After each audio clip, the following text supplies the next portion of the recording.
pemirsa One Fine Day, hari ini spesial sekali karena saya lagi jalan-jalan dengan narasumber saya, Mbak Arimbi Nimpuno. Selain mengajar masak, apa lagi sih kegiatannya, Mbak? Saya juga menjadi narasumber berbagai acara lifestyle. Terus juga saya tentunya menyempatkan diri berbagi waktu bersama keluarga dan anak-anak terutama. Tapi kalau misalnya kegiatannya kan udah banyak banget, masih sempat nggak sih jalan-jalan untuk mencicipi kuliner-kuliner baru gitu? Sesering mungkin saya sempatkan, saya luangkan waktu karena kan saya mengajar, jadi saya tentunya perlu inspirasi baru. Inspirasi dari tempat-tempat lain. Kalau memang saya punya kesempatan, pasti saya pergunakan itu untuk mencicipi makanan baru. Mumpung nih kita lagi ada di sini nih, lagi hangout ya pemirsa. Saya mau ngajak Mbak Arimbi nih ke salah satu tempat favorit saya untuk makan es krim. Ya, mau ya? Mau banget. Nah, ini dia Mbak, tempat es krim favorit aku. Mbak Arimbi mau yang mana? Boleh nggak aku nyampur vanilla ice cream, terus dicampur sama coklat Reese, sama coklat chip? Kalau saya mau strawberry sama banana. Tuh, ya kalau di Cold Stone Creamery ini menarik sekali Mbak, karena di sini ada 11 juta kreasi ice cream yang bisa diciptakan di sini. Iya, jadi sebelum kita menikmati ice cream, kita juga bisa melihat proses pembuatannya. Itu buat Mbak Arimbi. Kayaknya enak sekali. Terima kasih. Ini yang membuat beda dari tempat es krim lainnya. Terima kasih. Terima kasih. Silahkan duduk. Ya pemirsa, Jumat malam adalah waktu yang sangat tepat untuk melepas lelah dengan menikmati kebahagiaan hanya dengan satu cup es krim. Tapi pemirsa tahu nggak sih sejarahnya es krim? Jadi begini nih Mbak ya, es krim itu awalnya dari negara Cina, itu sekitar tahun 700-an. Jadi itu dulu untuk menjadi persembahan pada waktu Kaisar Tang dari dinasti Shang.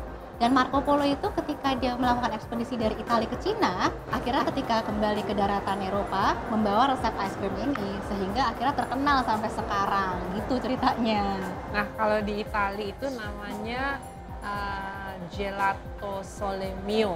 Gelato sole mio. Sole mio, yang dimana kekhasan dari es krim tersebut itu sebenarnya lebih seperti sorbet.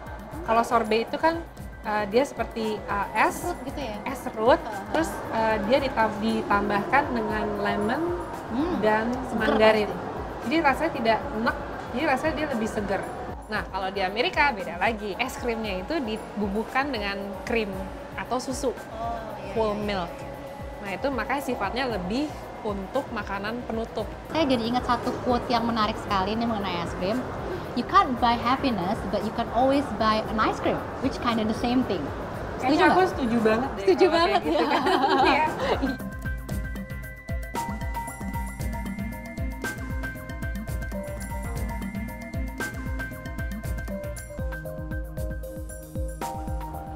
Nah pemirsa, seperti yang sudah dibicarakan tadi, kalau Mbak Arimbi ini memang selain sibuk menjadi chef, Mbak Arimbi ini aktif menulis di rubrik kuliner gitu ya Mbak ya. Jadi pemirsa sudah bisa ditebak ya kalau tema One Fine Day malam ini adalah seputar makanan dan tempat makanan favorit. Nah biasanya tahu informasi tentang tempat baru yang enak itu dari mana sih? Banyak sekali sumbernya sebenarnya, karena aku memang profesiku di dunia kuliner, jadi seringkali teman-teman chef tuh bilang, di sini tuh lebih enak loh makannya daripada di situ misalnya. Oh gitu. Terus juga dalam media cetak, media elektronik, terus sosial media terutama. Jadi perkataan katanya itu tuh kayaknya lebih banyak bisa menginfluence ya, lebih banyak bisa mempengaruhi. Dan kita biasanya percaya gitu kan? Percaya. Saya yakin pasti pemirsa di rumah juga mempunyai pengalaman yang sama dengan Mbak Arimbi. Nah, jadi sebelum kita ngobrol lagi, gimana kalau kita mendengar katanya teman-teman kita di luar sana juga mempunyai pengalaman tentang makanan yang pernah mereka cicipi? Berikut liputannya. Tempat makan yang enak itu Union di Plaza Senayan. Karena tempatnya baru, terus eksklusif, habis itu nuansanya tuh lebih kayak nuansa Eropa gitu loh. Dan selain itu yang makanannya juga western yang gue banget. Kalau tempat jajan favorit di Jakarta ya, saya kan kebetulan suka makan ikan atau sejenis seafood ya. Paling ke Muara Karang, Muara Angke, Muara Baru gitu. Untuk tempat rekomendasi makanan, waktu itu sih saya sempat dikasih tahu ada seafood ya di daerah Kalimati, Ancol. Emang bener sih, tempat itu setelah saya datang cobain, emang sip, bagus deh, tempatnya rekomen banget. Saya suka kafe yang di Bandung itu, nama kafenya itu Sapu Lidi. Dan tempatnya itu cukup menyenangkan ya, bernuansa sawah begitu. Boleh dicoba itu. Kata orang kalau makan kepiting tarakan di Balikpapan itu udah paling enak. Ternyata pas aku lagi ke sana emang bener, rasanya tuh macam-macam. Bisa dimasak bumbu lada hitam atau saus padang atau saus mentega atau saus tiram. Aduh, luar biasa. Mbak Rimbi, ternyata banyak sekali kan yang extra miles hanya untuk mencicipi sebuah makanan. Apalagi kalau udah mendapatkan teori katanya itu ya Mbak ya. Nah, Mbak Rimbi sendiri gimana? Waktu itu di Singapura ada katanya si tukang masak ini, dia cara memasak dan cara penyajiannya itu amat sangat berbeda. Seperti garam juga tidak dipakai dari garam biasa, tapi misalnya garamnya dari garam laut dan garam dari bunga-bungaan. Dia olah sedemikian rupa sehingga menjadi garam. Aku pengen nyobain dan ternyata emang bener. Ternyata dining out memang sudah menjadi gaya hidup. Dan ternyata untuk kita hunting makanan-makanan baru itu menjadi pengalaman yang seru. Cuman aku baru inget nih, kita kan ada undangan koktail sama donat. Nah pemirsa, jangan lupa untuk follow Twitter account kami di @onefineday_tv karena Anda berkesempatan untuk memenangkan 2 jam tangan travel dari Time International apabila Anda bisa menjawab pertanyaan dari kuis kami. Jangan kemana-mana, tetap saksikan One Fine Day. Tuh Mbak, Dona udah nungguin pasti.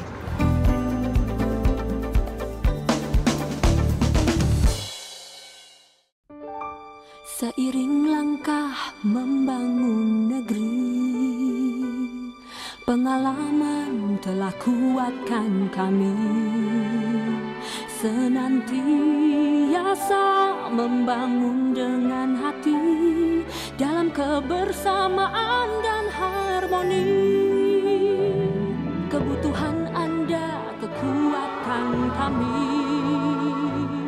Keluarga tumbuh kokoh abadi, kesetiaan kami dari hati.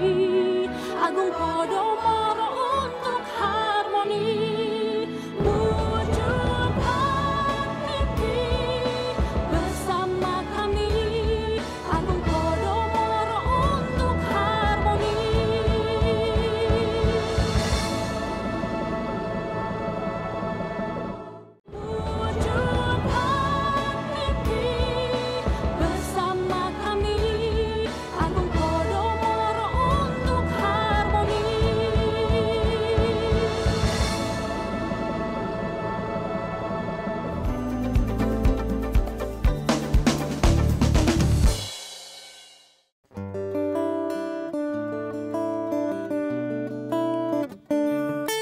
Though I've tried before to tell him all the feelings I have for him in my heart.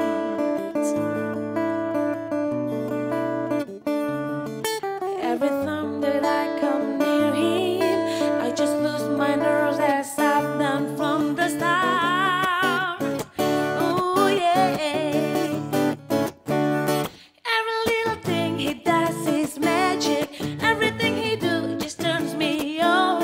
Even though my life before was tragic, now I know my love for him goes on. Oh, yeah, oh,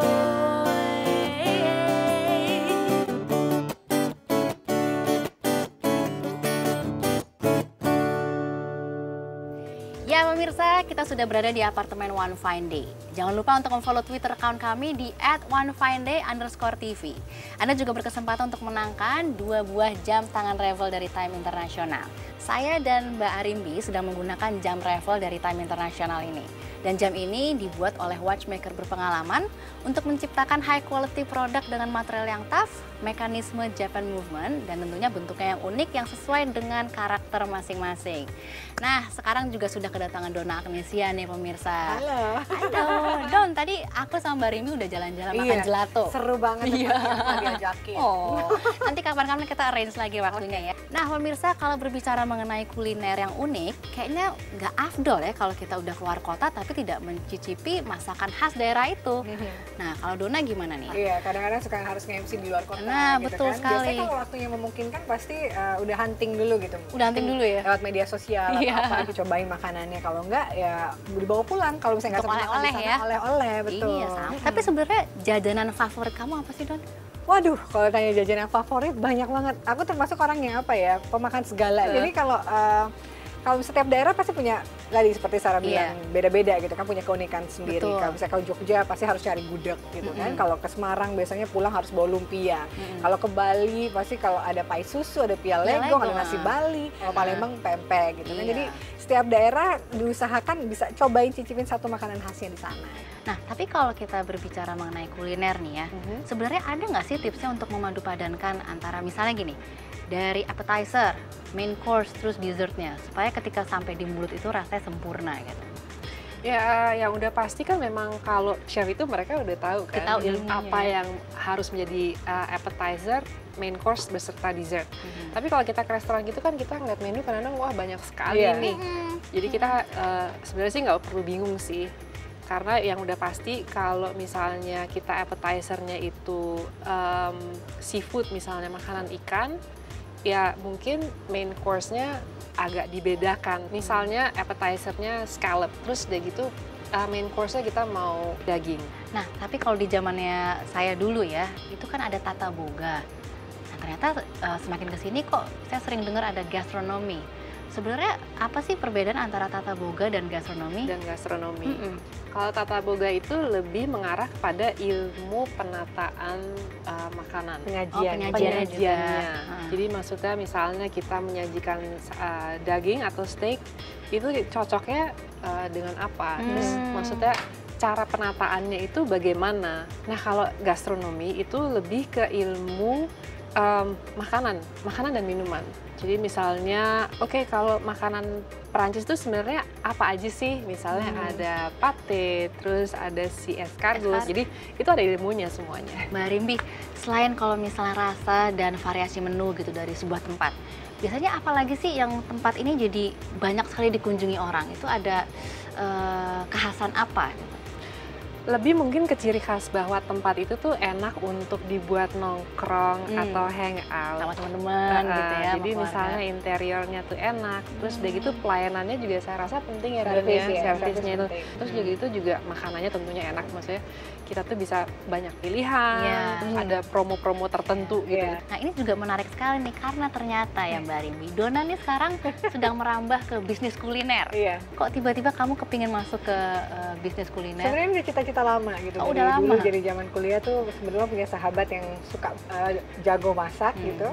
Terus pingin banget punya warung atau apa gitu. Tapi akhirnya baru kesampaian tahun ini. Kebetulan juga rame-rame sih, bersembilan kita buka satu restoran, menggabungkan beberapa franchise gitu ya, dari ada makanan Jepangnya sama Western, terus sama tempatnya The Wine Place gitu. Itu kita kasih namanya Terminale. Berbicara mengenai masakan atau makanan di Indonesia itu banyak ragamnya. Mbak Rimbi mau ngasih tahu tips ke kita cara membuat camilan yang unik. Jadi kita berbagi resepnya mulai ya. Yuk. Nah, ini dia nih. Sekarang di sini kita ada crab. Aku buat sendiri nih crabnya. Itu kan gampang, sebenarnya dari susu, telur, tepung, terus tinggal di pan fry aja. Dan emang harus tipis ya? Emang harus tipis supaya dia enak ini teksturnya. Kan biasanya kalau itu kan ada pancake durian yang di Medan itu kan, pancake durian. Jadi aku sekarang alternatifnya itu nangka. Nah, nangkanya ini aku udah masak dengan kelapa. Jadi parutan kelapa itu aku jadikan satu. Terus seperti disangrai gitu, terus dikasih gula Jawa, isinya seperti ini. Nah, kalau udah ini, terus kita lipat. Untuk sausnya ini aku pakai 3 macam saus. Jadi ada santan, ada gula Jawa atau gula merah, sama ada strawberry sauce. Untuk penutupnya atau garnishnya, aku taburkan wijen. Jadi ini namanya apa? Crab nangka. Tapi kan kalau misalnya tadi kan ngobrol ke pancake durian, kalau sekarang di Jakarta udah banyak juga tuh kan, di restoran-restoran gitu ya. Nah, kalau berbicara mengenai restoran ya, saya mau memperlihatkan ke para pemirsa maupun Mbak Rimbi dan Dona kalau ternyata ada 5 restoran terunik di dunia. Di mana saja? Ini dia. Wisata kuliner memang tengah marak di masyarakat. Tak heran jika restoran baru buka dapat langsung diserbu. Berikut ada beberapa tempat makan dengan lokasi unik yang sayang untuk dilewatkan. Underwater Restoran di Maladewa. Anda dapat menemukan restoran bawah laut dengan berbagai hidangan. Restoran ini pertama kali dibuka di Hilton Malvis Restoran dan Spa tahun 2007 dan menjadi restoran bawah laut pertama di dunia. In the Sky Restoran di Brussels, Belgia. Diner in the Sky adalah salah satu restoran di Brussels yang menyediakan tempat makan untuk 22 orang di ketinggian 150 kaki. Tempat makan didesain khusus untuk bisa diangkat menggunakan crane. Dan pengunjung bebas menentukan lokasi ketinggian yang diminati. Treehouse Restoran di Selandia Baru. Bagaimana rasanya menikmati makan malam, makan siang, atau sarapan pagi di atas pohon? Tentu mengasihkan. Restoran yang berada di Selandia Baru ini didesain oleh Peter Eising dan Lucy Gauntlet dari Pacific Environment Architects. Potos Bir Spa Restoran di Ceko. Restoran ini berada di The Mountain Behanic Wellness Hotel. Di sini Anda tidak hanya bisa menikmati spa sambil minum bir, tetapi juga berelaksasi di tempat tidur dari jerami gandum selama kurang lebih 2 jam. Dark Restoran di China. Restoran kegelapan terletak di Beijing, China. Pengunjung yang datang akan diantar oleh pelayan yang sudah dilengkapi dengan teropong malam ke meja makan. Pengunjung tidak bisa melihat makanan yang disantap. Karena itu, pengunjung dapat merasakan makanan yang tidak pernah dimakan sebelumnya di restoran ini. Nah, ternyata memang restoran-restoran tadi tuh unik-unik sekali ya. Unik. Konsepnya, bentuknya, semuanya. Dan mungkin itu salah satu magnet supaya orang itu Salah satu daya datang tarik lagi. supaya orang datang. Iya. Nah, tapi ini Don, kalau misalnya restoran kamu nih, sebenarnya orang datang ke tempat kamu itu karena promonya, atau karena makanannya, atau karena tuan rumahnya yang friendly sekali ya kan ya Mbak Rimbi? Yang pasti sih harus kalau buka sesuatu kan pengennya semuanya whole package-nya bagus gitu kan. Termasuk yang pertama pasti makanannya dulu gitu kan. Ada hasil yang tadi seperti Mbak Rimbi bilang. Terus kita bikin tempatnya memang se-cozy mungkin gitu. Dan unik juga karena di tempat aku itu bikin di dalamnya itu kayak kita di ruang tunggu di station atau juga di bandara gitu. Mungkin aku bisa masak di situ. Tapi jangan lupa kirim ke aku ya. Dan nanti kita juga bisa coba nih ya. Oh pasti harus, habis ini kayaknya aku mau cobain. Kalian coba, kalian buat sendiri. Tapi aku mesti pamit, soalnya ditunggu lagi. Oh gitu? Mesti masak lagi, potong-potong bawang lagi. Jadi aku pamit dulu ya. Sampai ketemu lagi, silahkan loh, hati-hati. Bye. Thank you ya. Sampai ketemu. Sukses terus. Sukses terus Mbak. Jadi saatnya kita mencoba nih Don.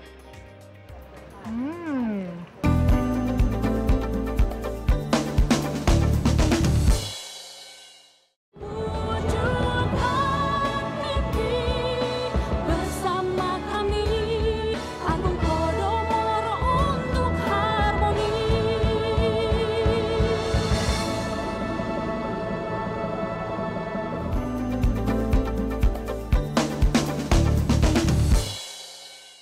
Ya pemirsa, masih di One Fine Day, sudah ada Bapak Indra Wijaya Antono dan masih ada si wanita cantik ini, Dona Agnesia. Pak Indra, tadi saya sama Dona terlibat percakapan yang seru sekali nih tentang seputar makanan dan tempat favorit ya Don ya. Saya yakin pasti Pak Indra juga punya nih tempat favorit. Kalau saya sih sukanya sebenarnya lebih ke tradisional, seperti makanan khas Sunda gitu loh ya kan. Karedok, Karedok gitu loh, ayam gitu ya. bakar. Pokoknya khas-khas daripada daerah-daerah tuh saya sangat senang gitu loh.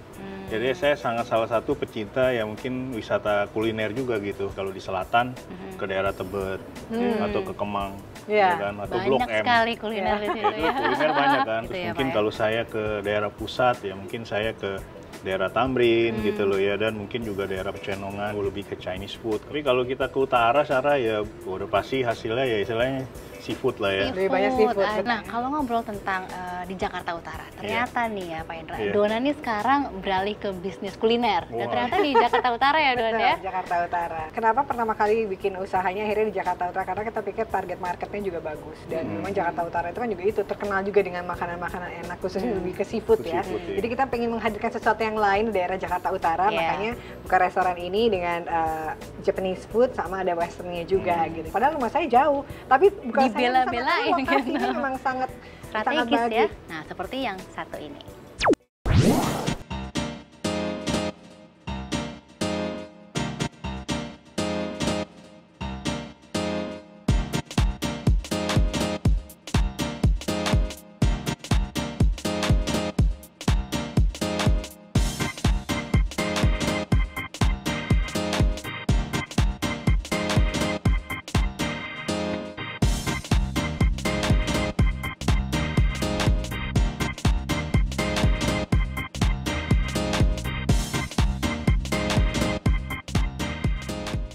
Hai pemirsa, sama seperti teman-teman saya di studio, kalau mau makan seafood pasti ke Jakarta Utara. Nah, sekarang saya baru aja selesai makan siang bersama dengan Pak Matius. Pak Matius, menyenangkan sekali ya, kita bisa makan sambil menikmati suasana laut seperti ini yang paling nikmat, paling menyenangkan. Paling nikmat ya, Pak, ya? adalah kalau bisa kita makan dengan suasana yang seperti ini. Seluruh Jakarta, baik Jakarta Utara, Jakarta Barat, Jakarta Selatan, Jakarta Pusat, semua mau Jakarta Timur maunya ke utara, tapi utaranya di mana? Iya, betul. Utaranya sekali. seperti di Pluit ya, karena Pluit, Muara Karang, Pantai Indah Kapuk, Pantai Mutiara memang adalah tempat kuliner, surga kulinernya, dan bisa kita nikmati, kita bisa memilih sendiri seafoodnya ya, semua fresh ya, dan suasana kalau kita mau makan hasil laut, kita di tepi laut, wah suasananya beda. Jadi kebutuhan masyarakat akan tempat kuliner di Jakarta Utara inilah yang membuat Agung Podomoro Land membangun mall tepi laut ya Pak ya? Kita tahu bahwa Pluit itu sendiri itu adalah tempat wisata kuliner. Maka Agung Podomoro Land membangun mall dilengkapi dengan F&B. Mall kita di depannya ada plaza-plaza. Di mana plaza-plaza itu langsung menghadap ke laut ya. Kita bisa makan seperti seafood, seperti Bandar Jakarta ini. Dan ada di situ juga resto-resto yang menyiapkan makanan, terutama seafood. Dan satu hal lagi, saya mau sampaikan, ini tempat meeting point, the best meeting point.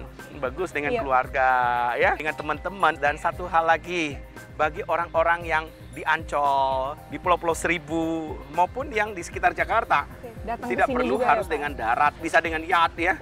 Kita siapkan di sini juga dermaga ya. Dan satu hal lagi, fungsi daripada mall kita, Green Bay Pluit ini, yang disebut Bay Walk ini, juga sama dengan mall-mall lainnya. Kalau mau kita karaoke, spa, kalau mau shopping, ya mau shopping apapun ada di tempat ini, ya. Dan kemudian satu hal yang luar biasa, mau nonton juga ada. XX1, mau fitness, mau lakukan semua kegiatan di mall ini lengkap. Inilah yang menjadikan Green Bay Pluit menjadi ikon wisata baru di Jakarta. Wah pemirsa, bagi Anda yang tinggal di sekitar Pluit sangat beruntung sekali nih bisa tinggal dekat ikon wisata baru ini ya Pak ya? Betul, betul. Yang tinggal di Pluit merasakan beruntung. Betul tapi lebih beruntung lagi. Buat siapa tuh Pak? Kalau kita tinggal di lokasi ini, artinya di Super Block ini, karena kita sudah menyediakan 12 tower, 8 tower apartment.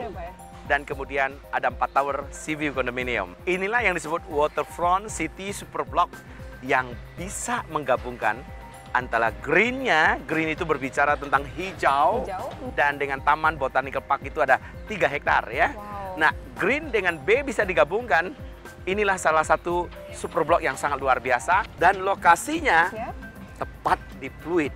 Maka kita namakan Green Bay Pluit. Jadi kalau saya boleh simpulkan nih Pak Matius, berarti Green Bay Pluit adalah waterfront city super block pertama di Indonesia. Dan di dalamnya terdapat Botanical Park ya Pak ya? Duh, tambah kebayang nih Pak gimana nikmatnya tinggal di Green Bay Pluit ini ya Pak ya. Begitu bangun langsung menikmati suasana laut, langsung lihat yang sejuk lagi Pak ya, karena ada pepohonan. Betul Pak. Yuk kita lanjut lagi makan dessertnya ya Pak. Oke, pemirsa, saya Sabrina dan Pak Matius mohon pamit kembali ke Syara di studio. Dadah. Tuh Don, menarik sekali kan? Cocok banget, seru sekali tempatnya kalau misalnya buat saya bikin yang cabang kedua ya Pak ya. Saya sebagai praktisi properti ya, karena apa hubungannya makanan dengan properti gitu loh ya kan. Kadang-kadang kita bisa melihat ciri khas gitu ya dari satu daerah gitu loh. Sekarang kalau kita melihat di daerah-daerah utara sudah mulai bergeser konsep daripada kulinernya. Jadi jenis propertinya juga harus kita lihat. Yang pertama kali lokasinya. Dan memang properti itu mungkin bisa hidup kalau ada daerah kuliner yang jadi magnet. Kedua juga kalau dilihat kita juga harus diferensiasi. Ya kan, jenisnya apa yang paling cocok. Dan kalau sama-sama seafood, ya harus seafoodnya yang berbeda. Terus mungkin kita melihat juga desain. Ya kan kadang-kadang desain ini sangat penting sekarang gitu loh ya kan. Nah, desain itu terpengaruh juga untuk lahan-lahan, untuk parking space-nya, fasilitas anak-anaknya. Nah, itu sangat dominan juga harus ada. Terus kemudian keempat ya mungkin dilihat dari pricing strateginya juga. Terus package yang ada di sana gitu loh. Jadi memang kemasan ini harus perlu dikemas dengan secara baik sekali. Tapi survei yang paling risetnya itu dulu yang paling penting sekali. Jadi memang terkadang kita harus berani mencoba ada apa sih yang di sana. Nah, kurangnya di sana apa sih, memegang peranan penting gitu loh. Nah, ini bermanfaat sekali ya Don ya informasi kita hari ini ya. Nah, jadi pemirsa, apabila pemirsa ini suka sekali dengan berwisata kuliner, ada baiknya pemirsa mencari hunian yang dekat dengan pusat kuliner. Jadi kalau mau cari makanan nggak perlu jauh-jauh gitu ya, karena semuanya ada di situ. Ya pemirsa, sudah di penghujung acara dan tentunya terima kasih Donna Agnesia telah meluangkan waktunya di sini ya Pak Indra ya. Sukses loh buat bisnis barunya ya. Terima kasih. Dan tentunya terima kasih Pak Indra sudah menemani saya malam ini. Dan kita masih akan bertemu minggu depan ya Pak ya. Nah pemirsa, jangan lupa untuk memfollow Twitter account kami di @onefineday_tv untuk menjawab kuis-kuis yang ada di Twitter kami. Ya, saya mohon pamit, sampai ketemu minggu depan hanya di Metro TV. Sampai jumpa. Strawberry lips shining in the summer sun. Canary tips glowing there for everyone. You fall asleep under the cherry tree. Sha-la-la-la-la-la, it's a beautiful world and we're all here.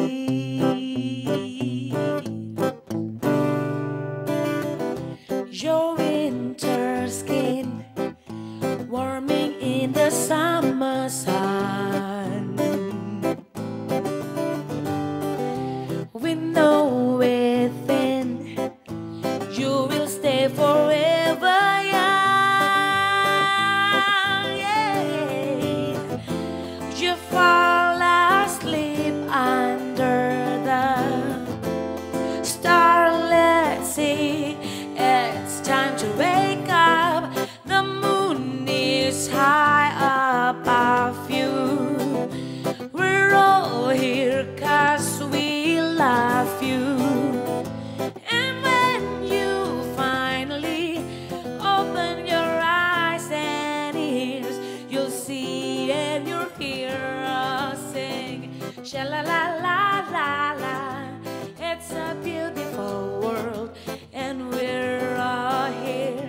Sha-la-la-la-la-la, it's a beautiful world and we're all here. Sha-la-la-la.